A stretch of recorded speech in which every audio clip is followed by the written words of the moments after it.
a fabrication line in Hefei that, by most credible industry counts, has moved from near zero DRAM output to a capacity footprint that leading trade trackers now rank alongside some of the smaller Western fabs, not across a decade of patient development, but within roughly 4 years of standing up its first production tool. That single fact is the anchor for everything that follows, because it is the number that either converts into a global pricing story or stays locked inside China's borders forever. One bet says CXMT is tracing the arc that Samsung, SK Hynix, and Micron each followed in their own eras.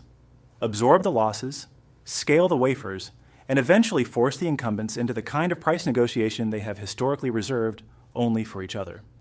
The other bet says the export controls and purchasing bans already surrounding that fab are not a temporary headwind, but a structural ceiling, that CXMT will serve China's domestic server and consumer electronics market indefinitely, invisible to every procurement desk in Santa Clara or Seoul.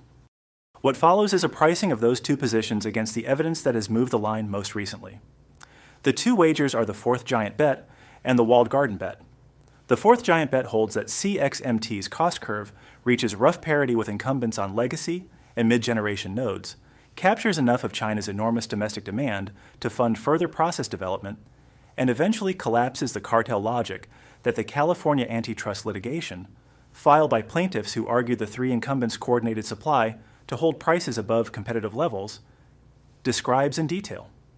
The walled garden bet holds that export controls, entity list designations, and the quiet supplier policies of hyperscalers and original equipment manufacturers across the United States, Europe, Japan, and South Korea mean that CXMT's output, regardless of electrical specification, never clears a procurement gate outside China. The chip the West won't touch is not necessarily a bad chip. It is a chip that carries regulatory and reputational risk that no public company chief financial officer wants to explain to an audit committee.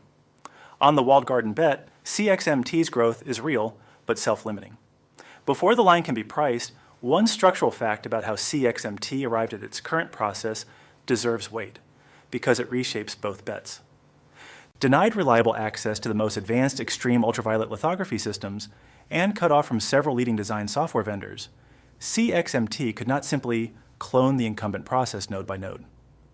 Reports from analysts who track equipment flows as a leading indicator suggest the group leaned harder into etch and deposition process tuning, areas where domestic Chinese equipment suppliers have made measurable and documented progress, and into die architectures that trade some raw density for yields achievable on the tooling it could actually procure. The bet embedded in that detour is that the resulting process is not simply a degraded copy of the incumbent path, but a different one. The restriction that was supposed to freeze the roadmap became the mechanism that forced an architecture CXMT might never have prioritized if the standard path had stayed open. Whether different turns out to be competitive is exactly what the evidence does not yet settle. The first weighing is the capacity claim itself. The claim is that installed capacity at Hefei is real, growing, and now large enough to constitute a meaningful fraction of global DRAM supply if the output is sustained. The rebuttal is that capacity announcements and actual sellable output are different numbers in any fab, and in a fab operating under the tooling constraints CXMT faces, the gap between installed capacity and yield positive, specification passing wafers is wider than in a mature process running on proven equipment.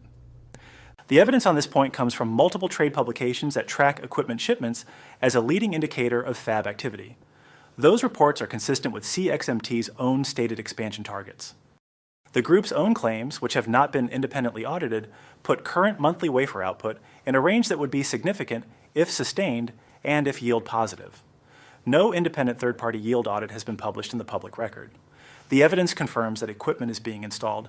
It does not yet confirm that the resulting output meets the electrical specification CXMT advertises. The odds move marginally toward the fourth giant bet on the capacity sub-question. On the yield question, the line does not move yet. Running a DRAM process on tools that were not designed for its target node is something like trying to hold a tolerance of a human hair's width using a ruler calibrated for centimeters. The measurement instrument does not lie, it simply cannot resolve what it needs to resolve.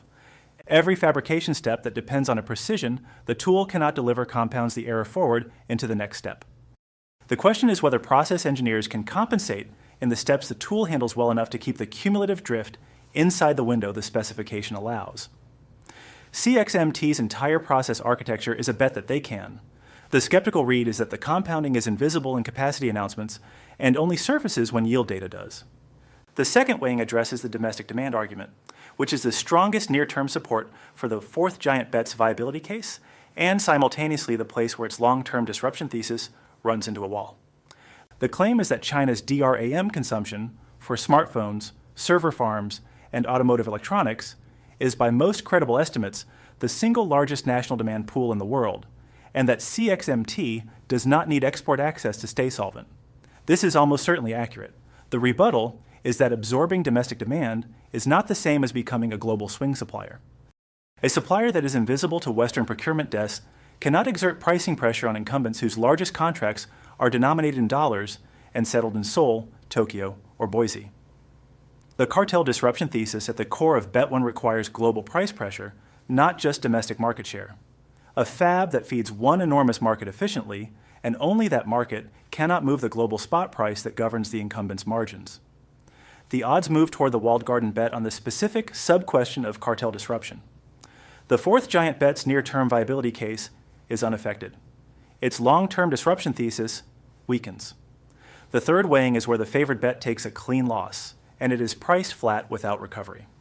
On process node, the specific lithographic generation at which CXMT is currently producing, reports from semiconductor analysts who track process generations through chip deconstruction suggest CXMT is producing at nodes that lag the leading incumbent offerings by at least one generation, and by some accounts, two. This is not a framing dispute. It is a measurable gap in die size, power efficiency, and bits per wafer that translates directly into cost per gigabyte at the margin. The rebuttal offered by the fourth giant camp is that node parity is not required for domestic competitiveness, and that the incumbent's own leading edge nodes serve a premium segment that is not CXMT's current target. That rebuttal is not wrong. Domestic demand for legacy node DRAM is substantial, and the Chinese market absorbs it. But the clean loss is the clean loss. Installed capacity is the oven. Yield positive specification passing output is the bread that comes out edible. A larger oven does not automatically produce more edible bread if the recipe is still being refined, and on process node, the recipe is behind. No amount of etch and deposition ingenuity closes a multi-generation process gap in the near term. The walled garden skeptics have the better of this specific argument right now, and the line moves toward them on process node specifically. The fourth weighing is the reading that moved the line most recently, and it is the one that warrants the most careful handling because the evidence underneath it is thin. A report in trade press, without primary source attribution, treated here as unconfirmed, described a purchasing review by at least one major non-Chinese original equipment manufacturer that assessed CXMT memory for cost reasons, not to buy, to use as a negotiating reference against incumbent pricing. The rebuttal is pointed. A reference price is not a purchase order. Procurement teams use non-qualified suppliers as leverage routinely without any intention of ever qualifying them.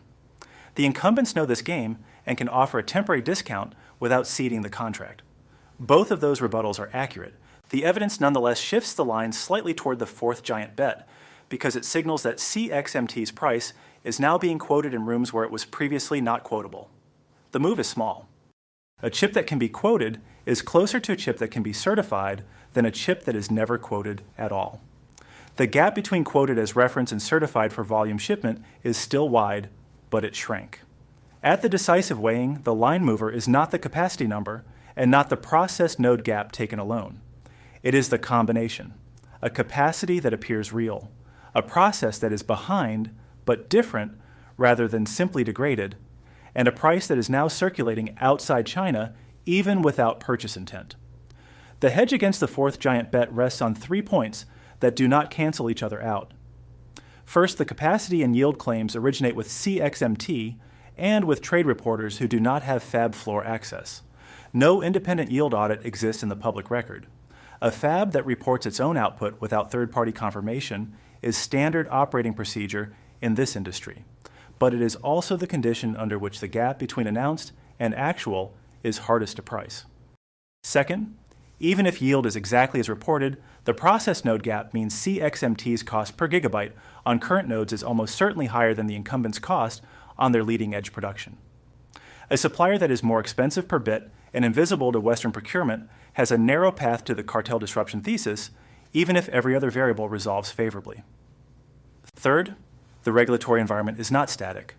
Entity list additions, updated export control rules, and hyperscaler supplier policies have all moved in one direction across the past several years.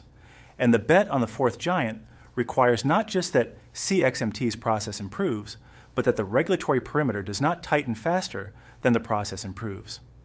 The perimeter has historically tightened faster than optimists priced. The synthesis of those 3 points is this.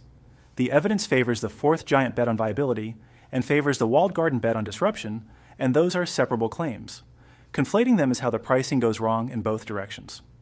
Two catalysts would move the line more than anything else currently in view, and they pull in opposite directions. The first is an independent chip deconstruction analysis by a credible third-party teardown firm, not a government body, that measures CXMT's actual produced node against its advertised specification and publishes the die photograph. This is the single catalyst that would convert the yield question from qualitative inference to measured fact. If the node comes in within one generation of the incumbent leading edge and yield markers look competitive, the line moves toward the fourth giant bet, and the process node concession above has to be repriced. If the gap is confirmed at 2 or more generations with no visible path to compression on current tooling, the walled garden bet strengthens sharply, and the near-term viability case becomes the ceiling rather than the floor. Every other catalyst in this pricing is downstream of this one because it is the only reading that answers the yield question with physical evidence rather than inference from equipment shipments. The second catalyst would move the line in the opposite direction with comparable force. A publicly disclosed volume qualification by a non-Chinese original equipment manufacturer or hyperscaler, even for a limited product variant, even for a non-critical application tier. A qualification is categorically different from a reference price. It means the chip cleared an independent electrical and reliability audit, which is precisely the gate the walled garden thesis holds that the chip cannot clear. If that qualification surfaces, the regulatory ceiling argument requires a significant repricing.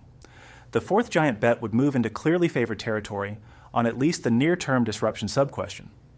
A third catalyst runs in the walled garden direction, a further tightening of export controls specifically targeting the etch and deposition equipment classes where Chinese vendors have made the most measurable progress. The tooling CXMT has been relying on as its substitute for the restricted lithography. If the substitute tooling becomes the next control target, the constraint became catalyst thesis hits a second wall. The process node gap widens rather than closes, and the probability rises that CXMT's process ceiling is lower than its current trajectory implies. A fourth catalyst is less decisive, but meaningful for the long-run framing, a disclosed outcome in the California memory antitrust litigation. If that case produces findings that document incumbent coordination, the structural argument for a fourth supplier's value to buyers strengthens not because CXMT wins anything, but because buyers acquire a documented interest in an alternative. A dismissal weakens that framing. Neither outcome is imminent, and neither would move the line as sharply as the teardown or the qualification. But the litigation runs in the background of every pricing of the fourth giant bet, and its resolution will eventually require a recalibration.